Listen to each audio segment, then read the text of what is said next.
we're going to talk about that thorniest of issues, both in Japan and in the UK, immigration. And the two countries have had very different approaches to it. And to put it very simplistically, Japan has been essentially closed to immigration and is thinking about opening. And the UK has been fairly open and is thinking about closing. But I'll leave it to the experts to fill in a bit more detail there. So our two speakers today, Toshiko Menju is Managing Director and Chief Program Officer at the Japan Center for International Exchange.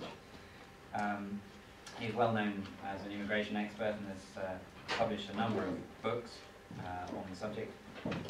He's also lectured at Keio University and Shizuoka University of Art and Culture and various others. And then on the UK side, Jonathan Portes is Principal Research Fellow at the National Institute of Economic and Social Research. He's held a number of government-related jobs. So before his current post, he was Chief Economist at the UK Cabinet Office and also at the Department for Work and Pensions, as well as being Director for Child Poverty. So they both know a lot more about immigration than I do. So let's pass straight over to you, Menju.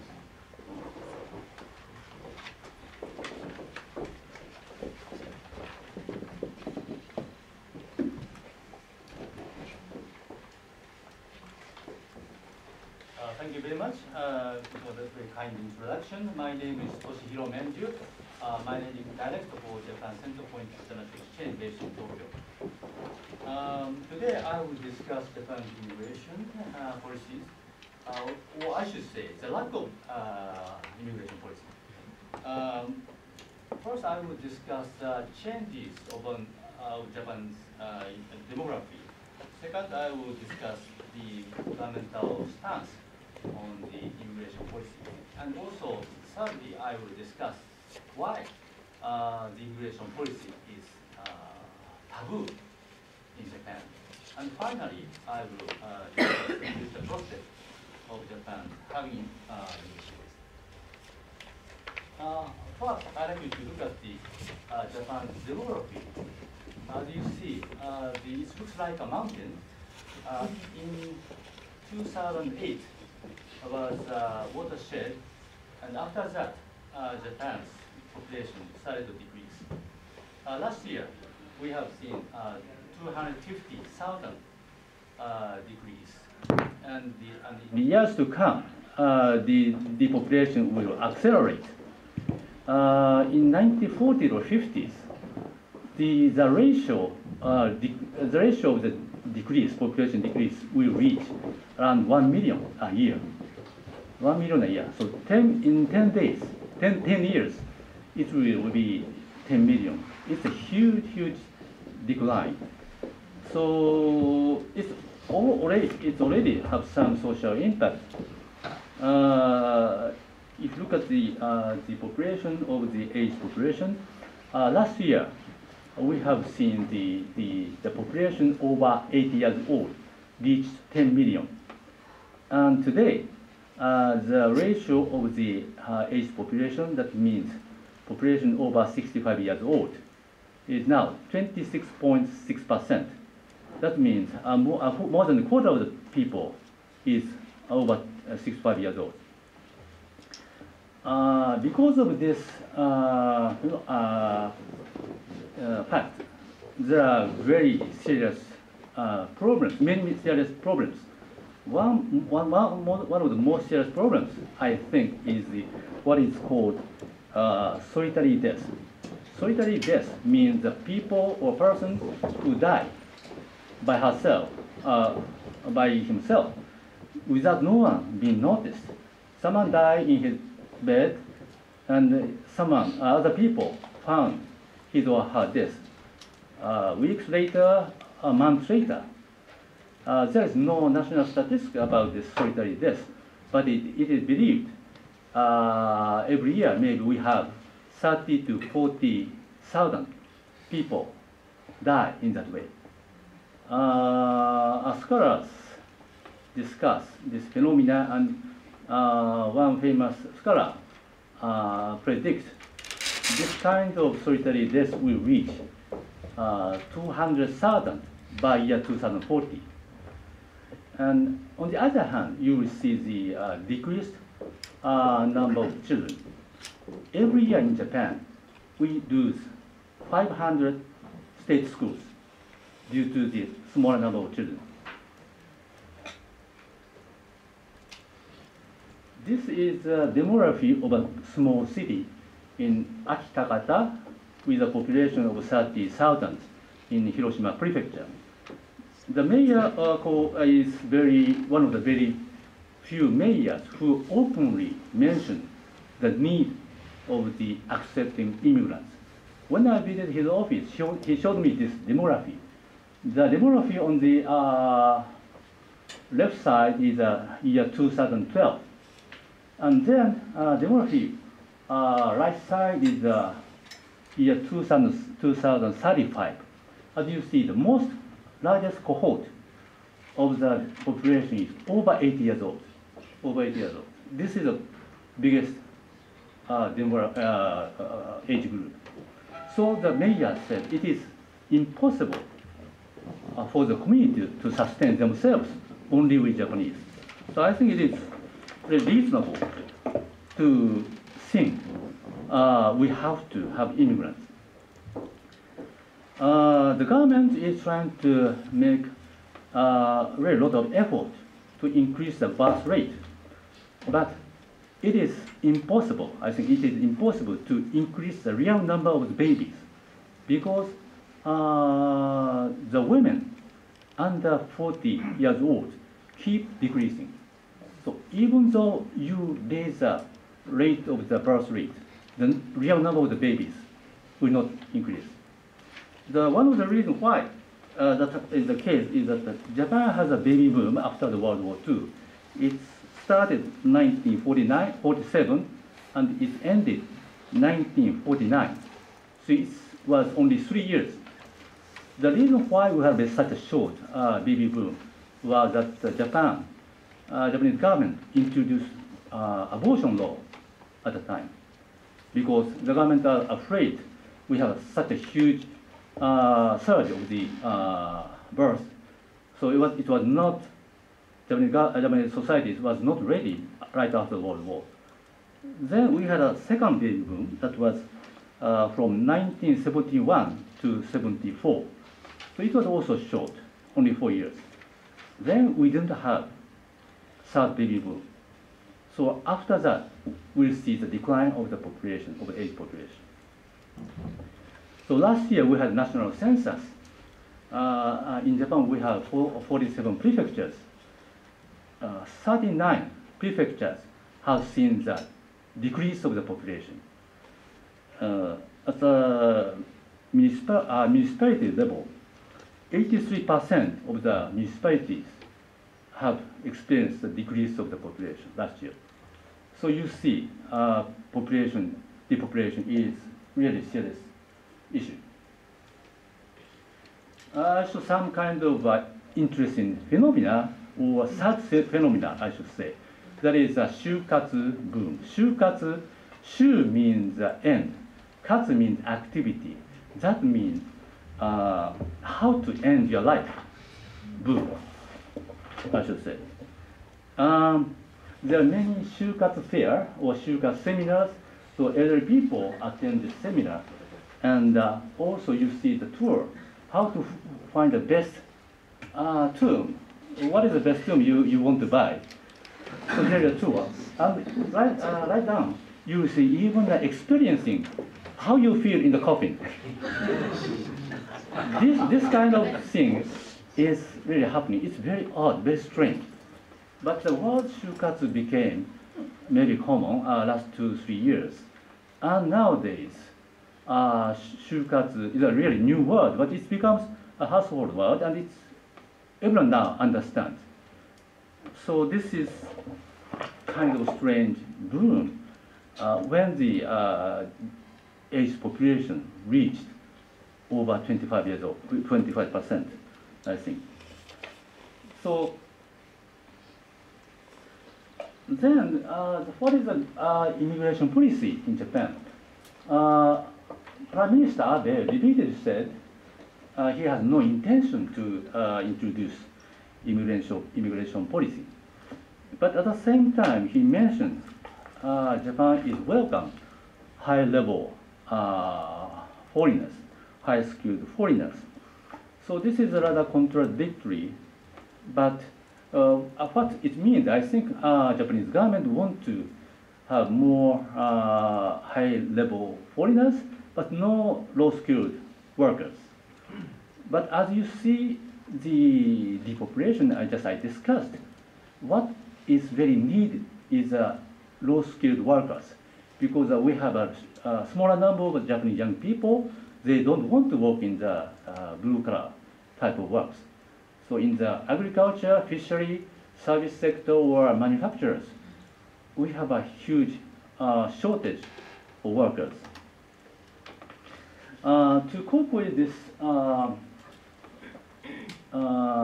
trend, government has two policies. One is national strategic zone. In that area, government set aside a special zone. In that zone, there is a relaxation of regulations so that local government can invite foreigners.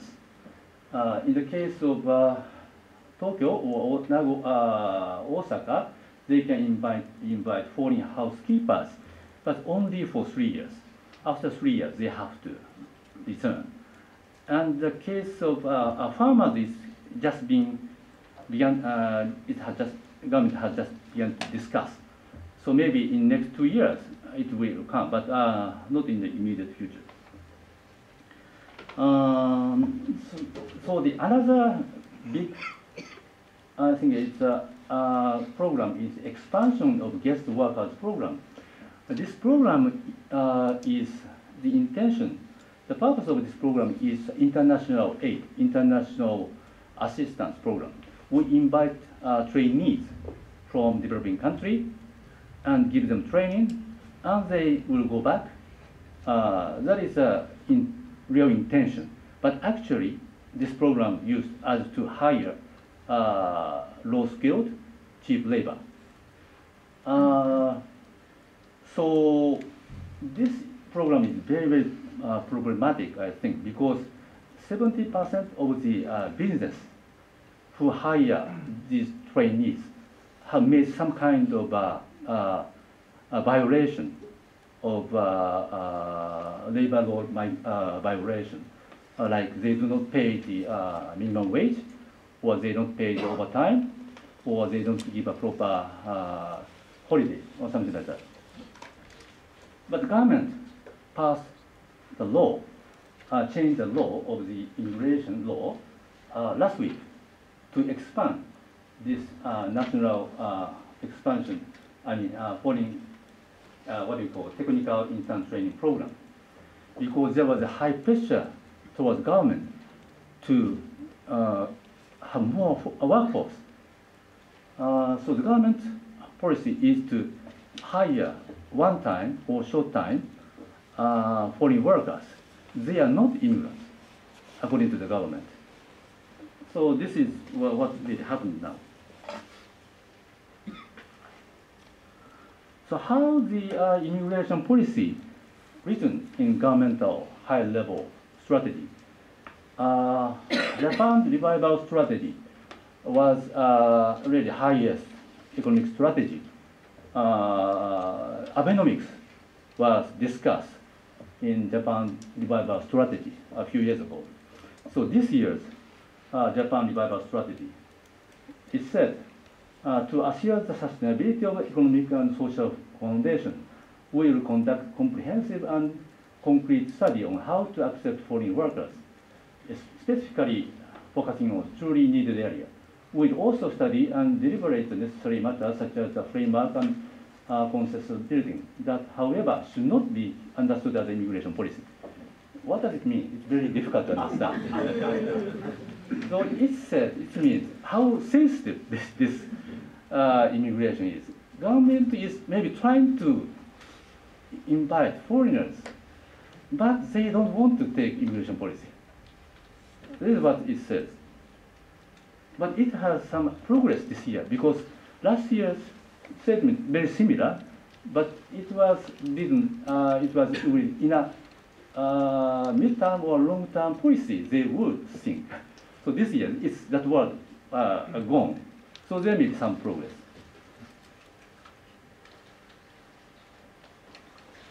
So why is the acceptance of immigrants is taboo in Japan? One is a widespread negative image about immigrants. It's called imin. So Japanese people, 2 weeks ago, I have a chance to talk about Japan's immigration policy to Keio University students. I have a couple of several opportunities to talk to university students or students in general. And 2 weeks ago, I had a chance to talk to Keio students, about 40 to 50 students.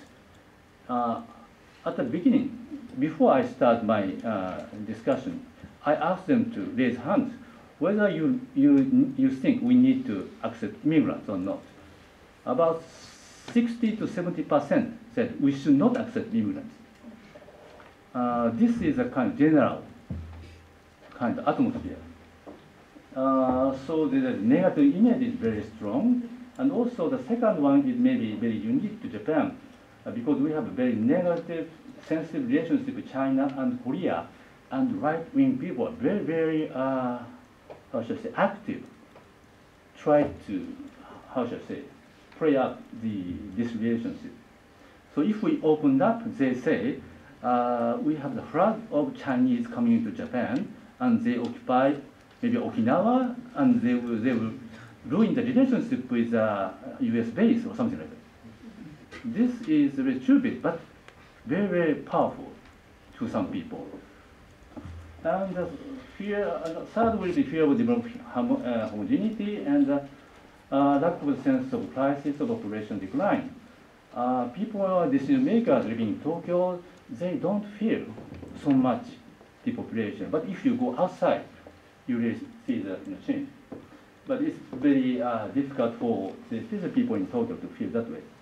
And also recent global incidents, including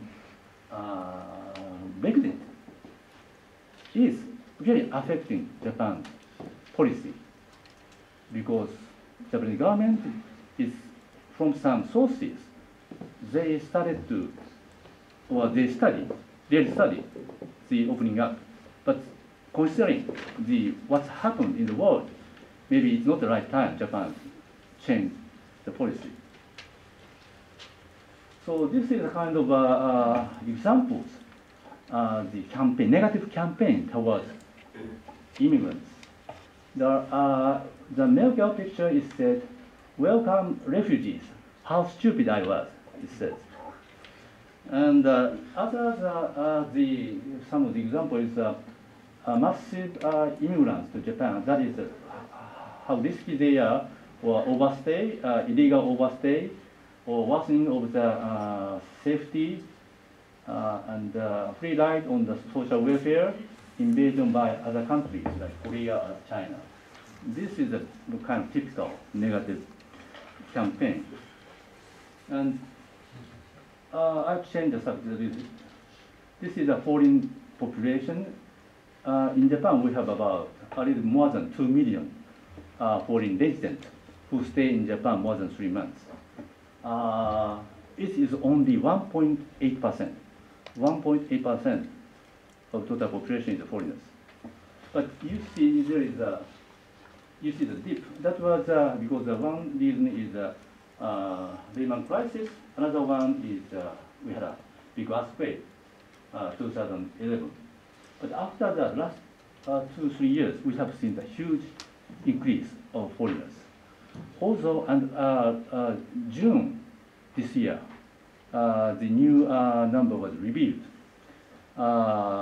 It was 75,000 increase in half year. And also, all 47 prefectures have seen the increase of the foreigners. Although the government has not changed any immigration policy, why the increase of the foreigners? I think the reason why is that even government does not take official immigration policies.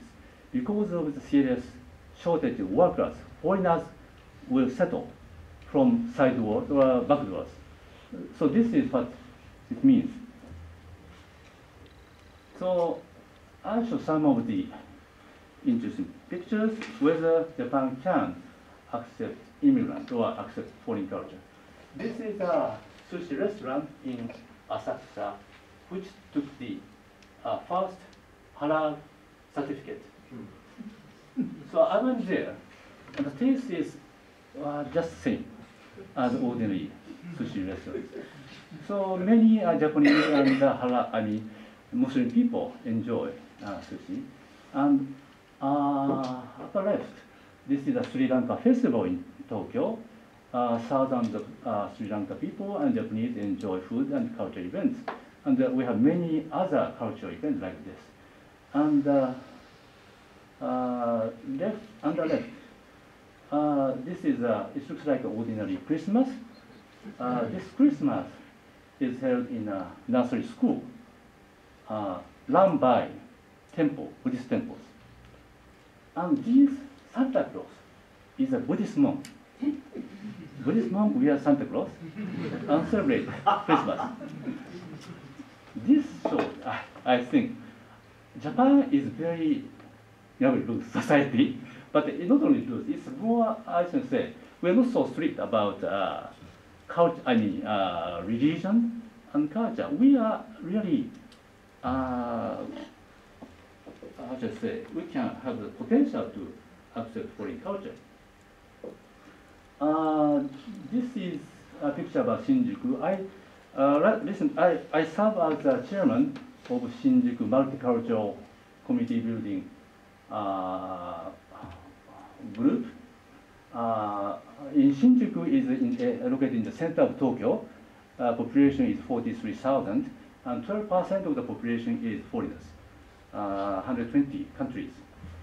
And in Shinjuku, we had a conference, meeting once in 3-4 months, and comprised of representatives of the local students group, and also Thai, Chinese, Thailand, Thai people, Koreans, and Myanmar, or even French, and even refugee representatives.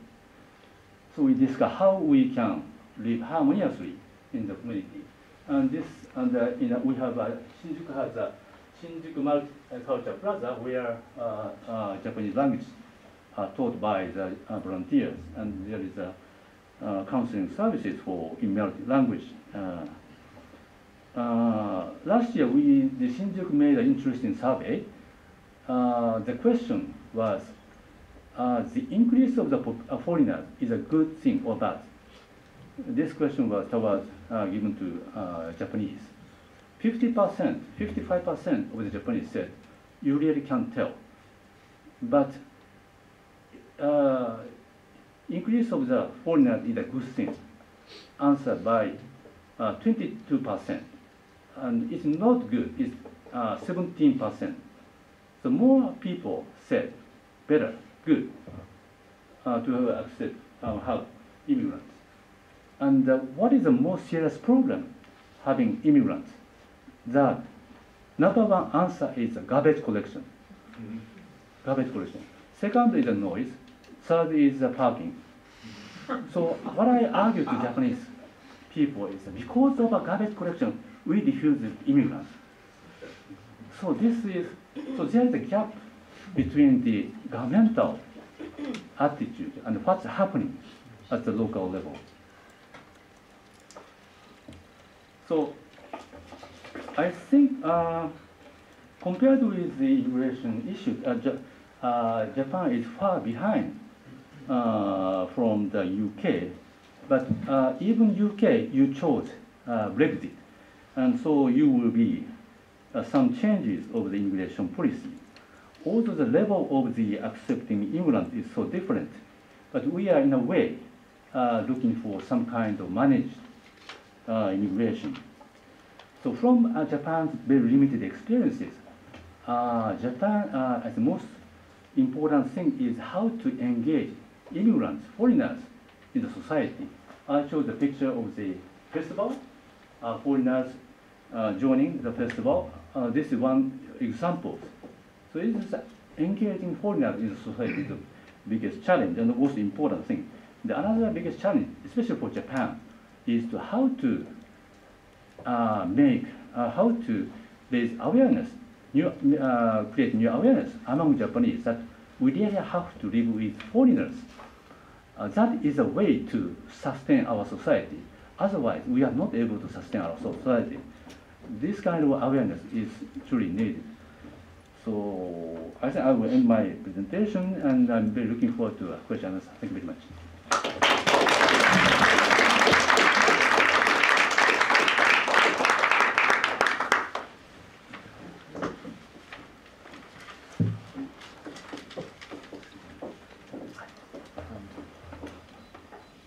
Thank you very much, and thank you for inviting me. That was fascinating, and I certainly learned something about the current dynamics of the Japanese situation.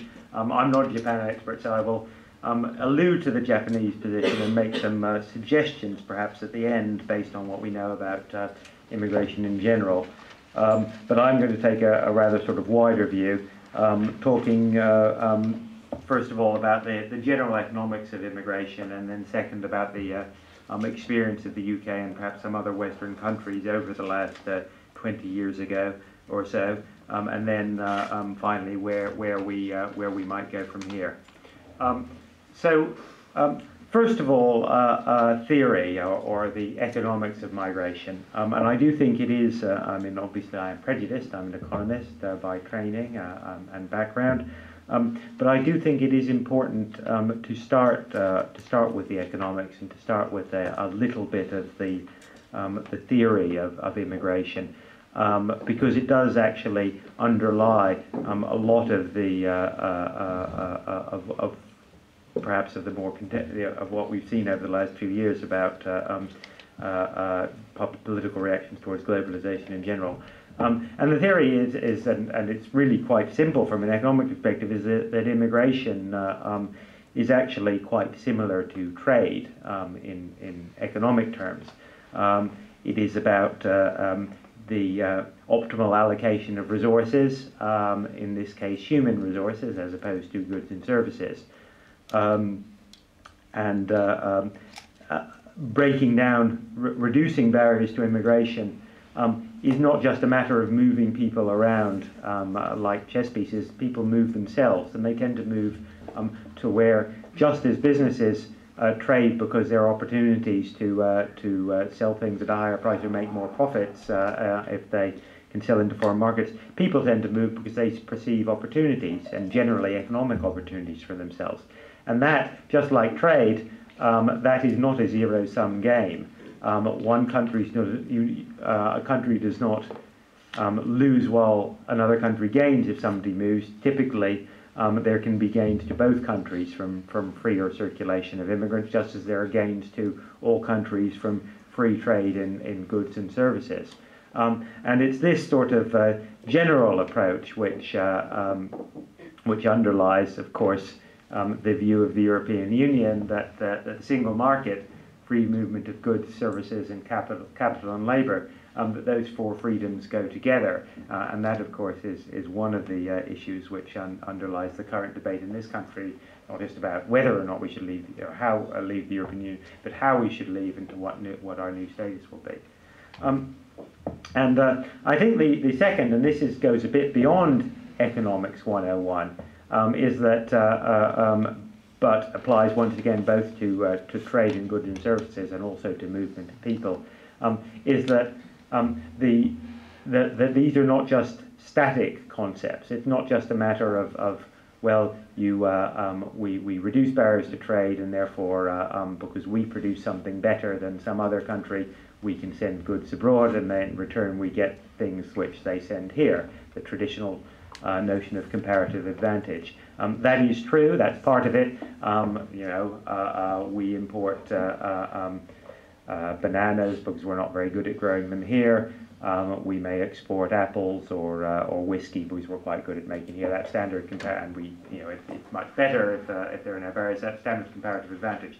But actually, what most economics shows is that the gains from trade don't just come from comparative advantage, they come from the spur to dynamism that comes from greater competition and greater diversity. The improvement in productivity in the UK car industry over the last 30 years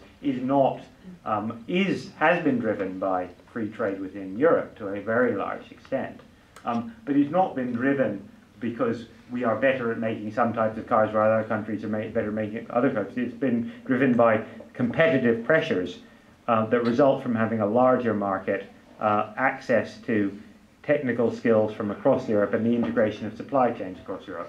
And the same is very much true of migration. It's not that necessarily that the French are better at producing bankers than we are, so we import bankers, or that the Italians are better at producing economists than we are, although we do import an awful lot of Italian economists, I can tell you. But because allowing that circulation of brains and skills, and that's true at the low skill end as well as the high skill end, tends to drive up productivity through both competitive pressures and through the gains that come from diversity and from diversification and the specialization that allows. The economics of immigration are, quite similar to trade, and the potential benefits to immigration go much wider, in my view, than just the demographic issues, which Matthew can refer to as it is not just a question of shifting a homogeneous lump of people from one place to another to address demographic issues. It's these wider economic impacts.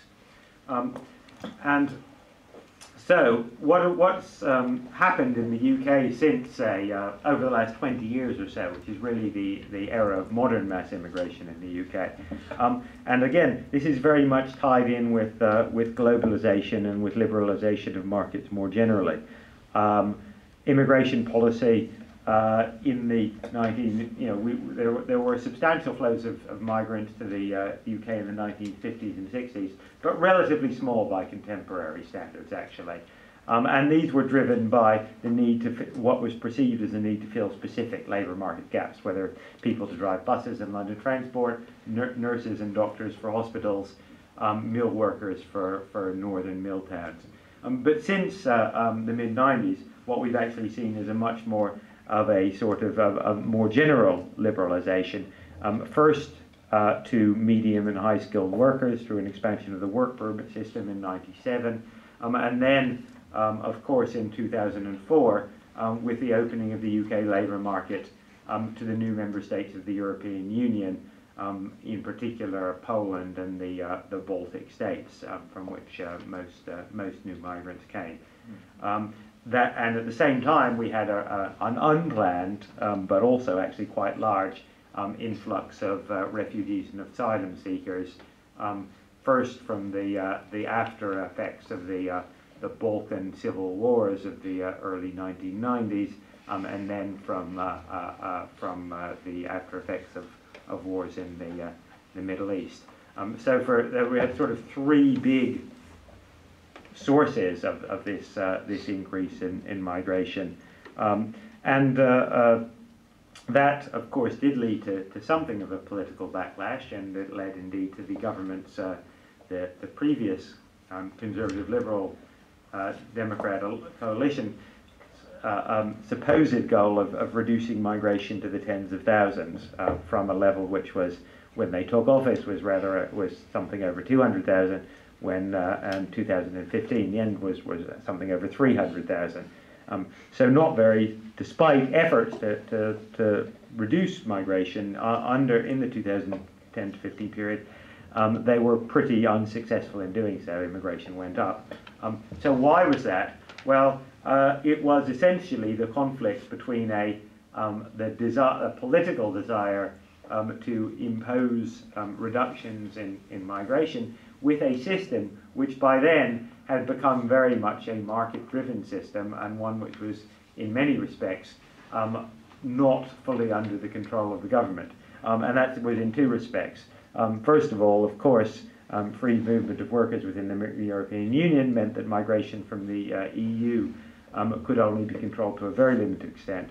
But second, and perhaps equally important, although the government has nominal control in purely legal terms over migration from outside the European Union, we can, of course, legally say that people from outside the European Union can't come here. That is a very, very difficult thing to implement in an economy like the UK, which is a liberal, open market economy, and which, perhaps rather unlike Japan, where, although Japan, of course, is very much part of global supply chains and global value chains, particularly in manufacturing, it is not integrated in the same respect, particularly in trade and services, in tourism, and in flows of people. The UK, about, I think, 80 or 90 million people come to the UK every year. Of course, the vast majority of them are tourists. But trying to seek to control that number in such a way as to reduce migration is quite difficult. And perhaps more seriously, trying to control that from the point of view of business without damaging the way that UK business operates proved to be extremely difficult. So in practice, although the government blamed its failure to reduce migration on free movement in the European Union, and to some extent that was true, it did not do, although it did make some policy changes, it did not reduce migration from outside the European Union that significantly, and that was not because it didn't have the legal powers to do so, but because the economics and the way that the UK economy functions did not facilitate that. So what has that meant for the UK? How have we changed as a result? Well, I mean, the contrast between the numbers in the UK and the numbers in Japan, of course, is quite striking. So about 13% of the UK's population was born in another country. That number has gone up steadily. It's more than doubled since the since the late 1990s. It continues to increase. Perhaps even more striking, about 1 in 3 babies born in the UK has at least one parent who was born outside the UK. So one in, and that in turn has, along with other factors, helped effectively to solve the UK's demographic problem. The UK does not have a shrinking population; it has a growing population. It does have a rising dependency ratio, but that rise is relatively modest and is probably can be addressed by a combination of measures such as extending the working age, extending the effective age of retirement, and controlling pension expenditure in ways which are probably reasonably manageable. So, I mean, obviously there are significant pressures on the UK and the UK welfare state from an aging population, but these are probably broadly manageable in the current context. It's not and is unlikely to become a crisis, and that is to a very large extent the result of both immigration and the fertility rates of new migrants. In terms of the labour market, well, we now have so over the last since the recovery immediately after the great financial crisis, the UK has created net employment growth in the UK has been about 2.5 million. So there are net 2.5 million more jobs than there were 6 years ago. Of that net increase, a majority is accounted for by the net increase in the foreign-born population in work. And that has become more the case over the last couple of years rather than less the case, because at the moment the UK workforce, we have functionally full employment in the UK. There really aren't any more Brits to go into jobs on net. So increase in the labour force is increasingly driven by the foreign-born. And of course you have only to look around you in London when about 37% of London's population was born abroad, and people like me who define themselves in the census categories as white British are now a minority in London. We're still the largest minority by a long way. But only 45% of London's population defined as white British. Of course, there are black and Asian British people whose families have been here for several generations.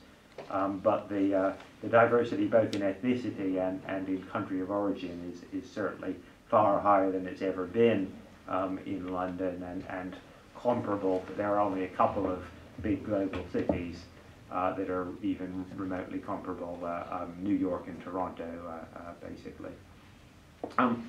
What then have been the impacts of this rather rapid demographic and labour market change?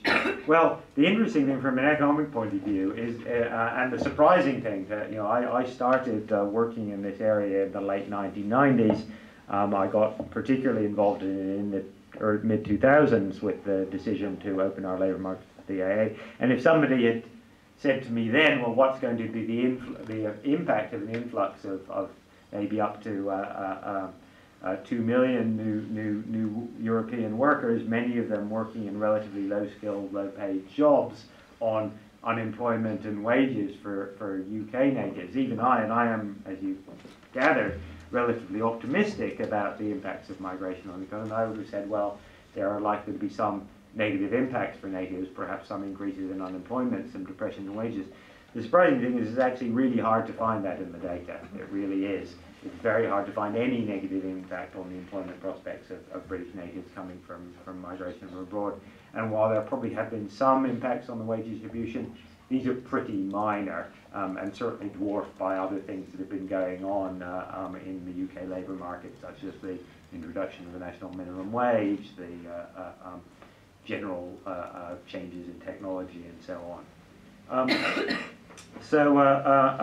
However, of course, there has been a substantial public reaction to increased levels of migration over the last 15 years, and I think it's safe to say that the jury among my political science colleagues is very much out on both the origins, the explanations, and the consequences of that.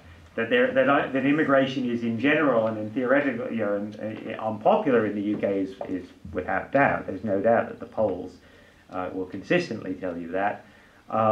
But they don't really tell you why, and the more you look at the data, the more difficult it is to understand in some way. So I think most people know the sort of very raw, basic fact that immigration is rather less unpopular in places where there are more immigrants. Immigration is not really seen as a big political problem in London. It is seen as a big political problem in places like Hartlepool or Doncaster, where actually immigrant penetration is relatively low. There is a very lively debate going on, again, among quantitative political scientists as to the drivers of the Brexit vote. It is observable that the Brexit vote was much higher in areas in the north, which had relatively low wage, low education, relatively low immigrant population. On the other hand, some of the biggest votes for Brexit were found in places like Boston and Lincolnshire, which although it's still not that much more immigrant dominated or immigrant heavy than the rest of the country, has seen a very, very large increase in a particular type of immigrants in recent years. And again, the impacts are difficult to tease out. Boston doesn't have an unemployment problem. It's not like the British people in Boston have a problem getting jobs. And even if they did, the jobs that the immigrants are taking, picking potatoes and the like, are not jobs that the locals will want anyway. But there is certainly a perception that there is pressure on local schools, local hospitals, local services. So there are at least 3 or 4 different the fact that immigration is unpopular, and the fact that that was a major contribution to the vote to leave the EU, I think it cannot be argued with.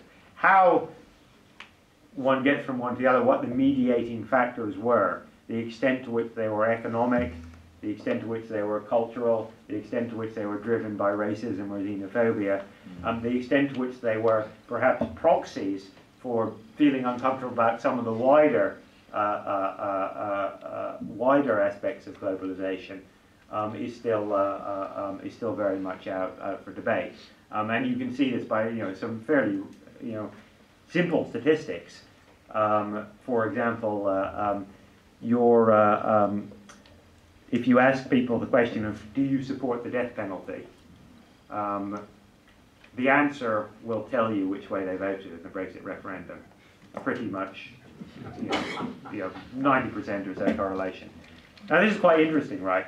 The death penalty's got basically nothing to do with the EU, and the death penalty is not even an issue in British politics. Nobody seriously thinks we're going to reintroduce the death penalty. Even people who say they're in favour of the death penalty in the UK don't go out and campaign on it. They don't think it's going to happen. It is purely a cultural signifier. It signifies something about your attitudes towards modern social values, even though it has absolutely nothing to do with either the European Union or immigration or the actually existing policy debate in the UK. There is something there about about immigration, social liberalism, and a general view of globalization in both its economic consequences, and social consequences. And for what it's worth, as I say, this is very much a live area debate. My personal view is that the reason immigration is a touchdown is because immigration is at that intersection of both the economic aspects of globalization. On the one hand, immigration is partly about markets, about economic pressures, and about labour markets, but also the social aspects, because immigration is perceived as being breaking down the norms of an existing society, letting outsiders in, changing the culture, and in that sense is associated with the social liberalism part of globalization. And there may be some commonalities there with Japan as well. Where do we go from here? I won't say very much about this because I've written lots of papers on it. You can read them, and I could talk for hours on the likely new systems and issues that the UK is going to confront post-Brexit. People are free to ask questions. Suffice it to say that I think at this point it is, although we will certainly, free movement is almost certainly like to come to an end in some form or another over the last 10 years. How much impact that has on immigration policy and immigration flows and what the new system might look like are still very much up for grabs. What then, to conclude, are some of the lessons of this for Japan? I think no country, very few countries really get immigration policy right. The one example that is generally held up to be successful both from an economic point of view, a social point of view, and political point of view is Canada. And I think there is a lot to be said for that. But of course every country is different. Canada is not the UK and the UK is not Japan. The lessons that I tend to think, or at least the mistakes which I think ought to be avoided, are first of all that because no country realistically has a complete open border policy, certainly Japan is not going to adopt one, there is a choice then, there is a spectrum between a market-led approach and a planned approach. How much you let the market, by which I mean people's own choices and desires and that of employers and who might want to hire them, how much you let that drive who should come, and how much do you say, actually we need 1,750 care workers in Osaka Prefecture next year. My prejudice is towards the latter. Towards the former. I don't think, on the whole, governments are terribly good at centrally planning labour markets in terms of things like skills or training or whatever. So I don't think there's any particular reason to think they're going to be particularly good at it for immigration either. That, in my view, suggests that one needs to have a relatively market-led approach towards labour migration. I think the flip side of that, though, is that it means that one needs a relatively state-led approach towards integration policy. And if immigration is going to work in Japan, just as immigration has worked best in the UK, where it's gone alongside reasonably healthy levels of integration, it will work best in Japan both state and civil society need to be quite proactive in promoting the sort of initiatives that you were describing in your small bit of Tokyo. It's quite hard to generalize those to wider areas, but there is an important government role, and government has to both lead by example and give a political commitment and say, you know, we are not, these people are, the people who come here are people. They are not just cogs in the labour market machine. They are cogs in the labour market machine, and that is an important function, but they're not just that. And if this is going to work well, we have to treat them as people. We have to. There are some expectations on them that they do more than just work. That they make an effort to participate in wider society, and there are some expectations on us as to what we do in order to facilitate that. And then two other points. I mean, first of all, is I think, you know, allowing specific programs to sort of, because they may, you described a program which was clearly being abused, and to allow that sort of thing to happen just because it's in the short-term interests of employers and it doesn't really hurt anyone in the short term, tends to store up problems for the long run. You end up with people who overstay, become irregular, drift off the margin, drift out of the margins. That's not good for them, and it's not good for society as a whole, and it stores up political problems. So avoiding that, making sure that immigration is legal, that people are legalized or regularized. And then finally, I think having an element of regionalization or localization as far as possible. You know, obviously, lots of jobs in Tokyo, people want to come there, there'll be labour market demand and so on. But equally, there are villages, which are going to die. And at least being able to offer some of those the opportunity, to say, well, you know, you could, if you want, if you take a brave political decision at a local level, you could try to revitalize some of the areas which otherwise will become denuded to people. And hopefully, by example, show that actually that sort of approach can work. There are, for example, a few villages in Italy which have been trying that recently with refugees and asylum seekers from Africa and the Middle East. So there are examples of this working. It's not easy, but it can be made to work. So I think I'm probably out of my time, so I will end there and welcome questions as well.